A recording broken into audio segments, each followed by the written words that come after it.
Steeds meer Zeeuwse huishoudens in de financiële problemen. Het is vrijdag 16 oktober. Dit is Zeeland Nu. Coronacrisis doet teller verder oplopen. Zeeuwse zorg nog niet afgeschaald. En komt dit stukje nostalgie terug naar huis? Goedenavond. 11.000 Zeeuwse huishoudens leven onder de armoedegrens. En daar komen door de coronacrisis dagelijks mensen en gezinnen bij. En meer mensen onder de armoedegrens heeft weer als gevolg dat er ook meer mensen zijn die niet genoeg geld hebben om bijvoorbeeld eten te kopen. En dat merken ze dan weer bij de voedselbank. Landelijk is het zo dat er bij de voedselbanken een duidelijke groei is geweest. Je ziet vanaf het begin van het jaar dat we zo meer dan 100 intakes hebben gehad. Voor mensen die klant wilden worden. Er waren erbij die inderdaad corona gerelateerd waren. Hè. Neem maar de ZZP'er die in één keer zonder werk viel. Iemand die net gesolliciteerd had in de horeca en de horeca sloot. Dus die kreeg geen baan, kreeg geen uitkering, niks. Dat zijn de dingen die wij van de corona hebben meegemaakt. En daarnaast zijn er ook veel klanten die vanwege allerlei andere oorzaken onder de armoedegrens leven en aangewezen zijn op de voedselbank. Ik heb in 2008 een bedrijfsongeval gehad. En na het bedrijfsongeval ben ik mijn baan kwijtgeraakt. Mijn huis stond onder water. Mijn huis kwijtgeraakt en nu woon ik in een huurhuisje. Hoe is dat om in armoede te moeten leven? Je moet 2-3 keer nadenken voordat je iets wil kopen. En als je dan ook nog een klein kind van 7 hebt, dan is dat best wel moeilijk. Van welk bedrag per week leeft u? €90. En daar moet u een week van leven? Ja. En wat moet u daar allemaal van kopen? De resterende boodschappen die wij bij de voedselbank niet krijgen. En dat zijn meestal de versproducten zoals melk. Je krijgt hier af en toe wel melk, maar niet elke keer. En al is het soms moeilijk, toch staat Van Leeuwen positief in het leven. Als ik kijk naar mijn gezinssituatie, wij doen het gewoon. En we leven gewoon en we zijn gewoon gelukkig met elkaar. Ondanks? Ondanks alles. En bij de voedselbank in Goes staat verslaggever Erik Holm. Erik, even voor mijn beeld. Rens van Leeuwen is niet de enige klant, maar hoeveel mensen maken er nou eigenlijk gebruik van de voedselbank in Zeeland? Zo'n 1000 huishoudens in Zeeland maken elke week gebruik van de 4 voedselbanken in Zeeland. En dat is maar een topje van de ijsberg, Martijn. Dat zouden er namelijk veel meer kunnen zijn. Maar doordat sommige mensen toch het fenomeen voedselbank nog niet kennen, of door schaamte, maken heel veel mensen er nog geen gebruik van. Ja. Nu moet Rens, die we net zagen, van €90 in de week rondkomen met zijn gezin. Dat is natuurlijk erg weinig, maar vanaf welke bedragen zit iemand eigenlijk onder die armoedegrens?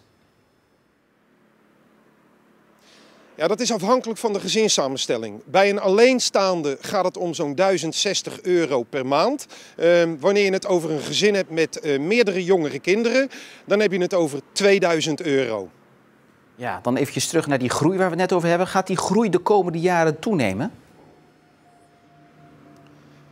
Nou, volgens heel veel deskundigen wel. Aan de ene kant heeft dat te maken, en je hoorde Jan de Vries het al zeggen, dat heeft te maken met corona, de effecten van corona op de lange termijn. Aan de andere kant heeft het ook te maken met de maatregel die de overheid heeft genomen. Die gaan namelijk stelselmatig tot 2035 de bijstandsuitkering verlagen. Nou, dat heeft tot gevolg dat zo'n 7% van de bevolking, en dan hebben we het, als we dat vertalen naar Zeeland, over zo'n 27.000 mensen onder die armoedegrens terechtkomt. Erik Holm vanuit Goes, dankjewel.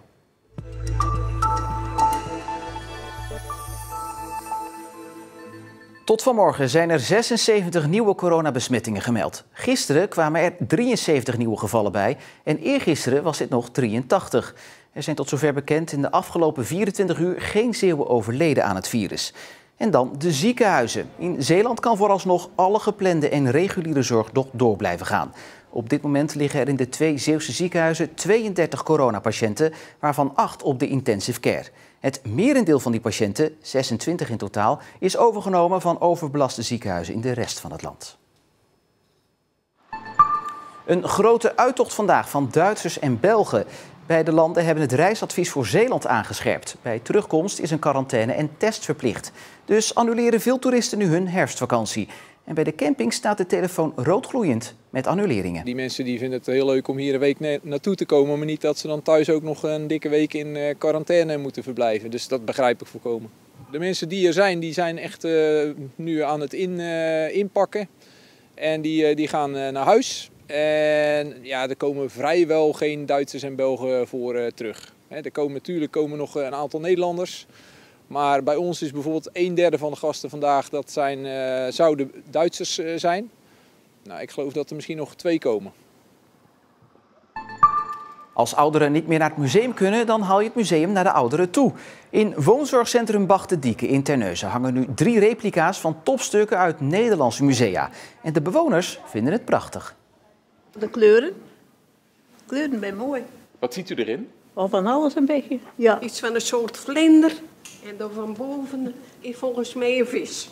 Het is een initiatief van de Museum Plus-bus die normaal de ouderen met de bus naar musea brengt. Maar dat is nu niet mogelijk.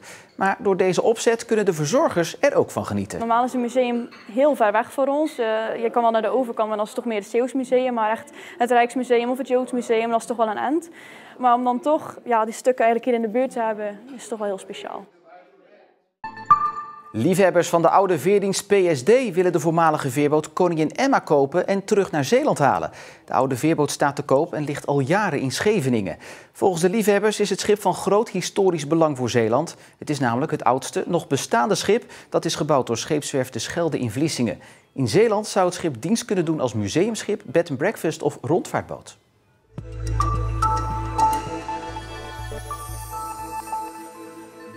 Op je 25e met je gezin emigreren naar Hongarije om daar uit geloofsovertuiging arme mensen te gaan helpen.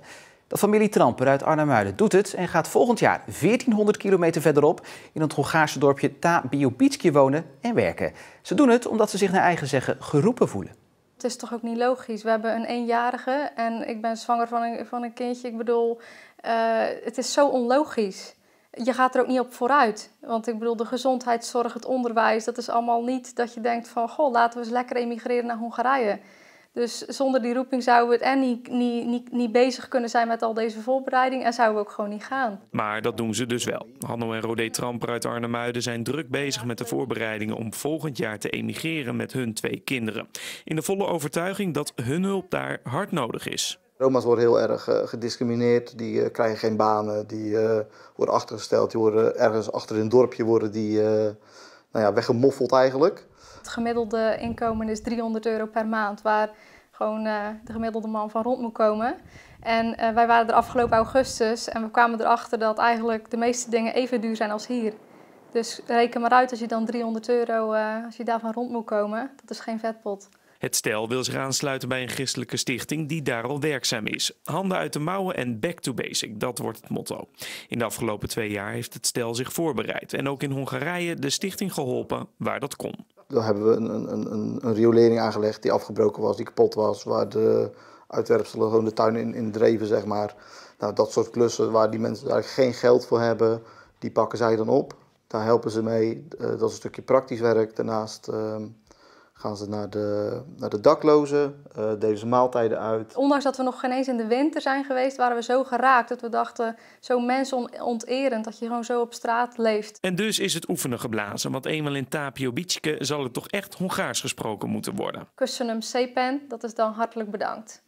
En misschien kan jij het woord voor proost zeggen. Egészségedre. Het is zo'n gekke taal, want het lijkt nergens op. Middels giften en sponsoring hoopt het stel uiteindelijk 1400 kilometer verderop te gaan wonen en werken, in de hoop dat door hun roeping het leven van de mensen daar verlicht wordt.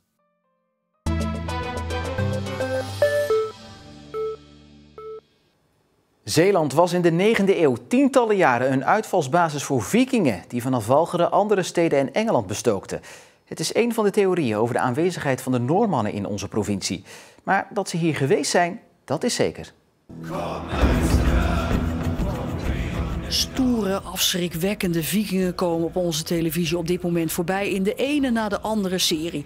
Die een huiveringwekkend beeld schetsen van overvallen, plunderingen en moorden. Maar ook van het dagelijks leven van deze Noormannen. Natuurmuseum Terra Maris in Oostkapelle heeft op dit moment een tentoonstelling over vikingen op Walcheren. Die eigenlijk niet gaat over vikingen, maar juist over het verdronken dorp Waligroem voor de kust van Domburg, dat in de 9e eeuw werd overvallen door de vikingen. Waligroem was in die tijd een belangrijke handelspost met een hoogstaande cultuur, waar bewoners zich secuur verzorgden met oorlepeltjes, tandenstokers en epileertangetjes. Het was wel zo belangrijk als Dorestad. Veel mensen kennen dat wel. Dat lag in het binnenland aan de Oude Rijn. Maar ook hier had je handel. Daar hebben we bewijzen van gevonden inmiddels. En we hadden ambachten, ook daar zijn de laatste jaren bewijzen van aangetroffen. Het is waarschijnlijk een belangrijke nederzetting geweest in het verkeer met vooral Groot-Brittannië. De muntvondsten, kleine muntjes, seatta's genoemd, hele kleine muntjes die je ook weer in Groot-Brittannië vindt en in andere gebieden, lang tot in het Oostzeegebied toe, geven aan dat deze plaats een belangrijke rol speelde in die handel. In het jaar 837 verschijnen de Noormannen dan ook voor de kust van Waligroem. En dan niet voor de handel. Die roven en plunderen. En dat is heel ernstig geweest. Ja, dat wordt opgetekend meestal door monniken van de abdij van Fulda in dit geval. En die hebben verteld dat hier dus een vreselijke aanval is geweest. En daar roven ze dus enorm veel. Ze ontvoeren de vrouwen, ze moorden, ze stichten brand. Er is dus kennelijk iets te halen. Na de aanval neemt het verhaal een opvallende wending.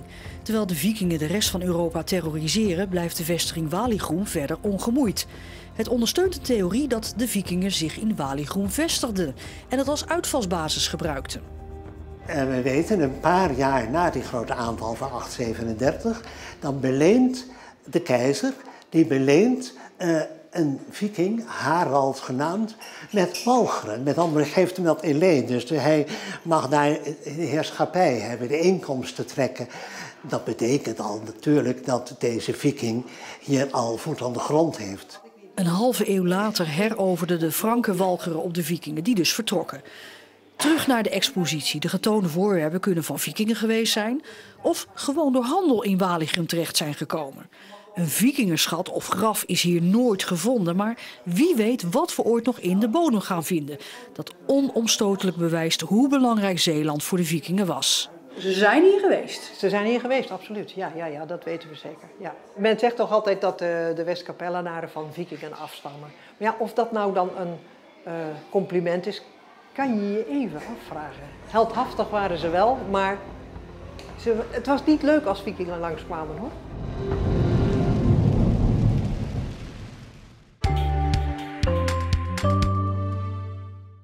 De zon leek er aanvankelijk moeite mee te hebben om door te breken vandaag, maar dat lukte vanmiddag steeds beter. Vooral op Schouwen-Duiveland en in Midden-Zeeland. Vannacht ontstaan er mistbanken met lokaal zelfs dichte mist. En die mist blijft tot zeker in de morgen hangen. Maar daarna gaat de zon weer schijnen en dan tegen de avond is er pas weer kans op een regenbui. En in Terugkijken straks een bijzonder verhaal over een fotografe in Westkapelle. Zij legde niet alleen het leven in het dorp vast, maar maakte tijdens de oorlog ook stiekem foto's van Duitse militairen. Hier exact van deze plek is deze foto gemaakt, want dit schuurtje wat je hier ziet, dat is dit. En dat waren dus de Duitsers die in de voormalige openbare school hier zaten te eten en die heeft ze dus ook stiekem op de foto gezet. Dat dus straks. Voor nu nog een fijne avond, een goed weekend en tot morgen.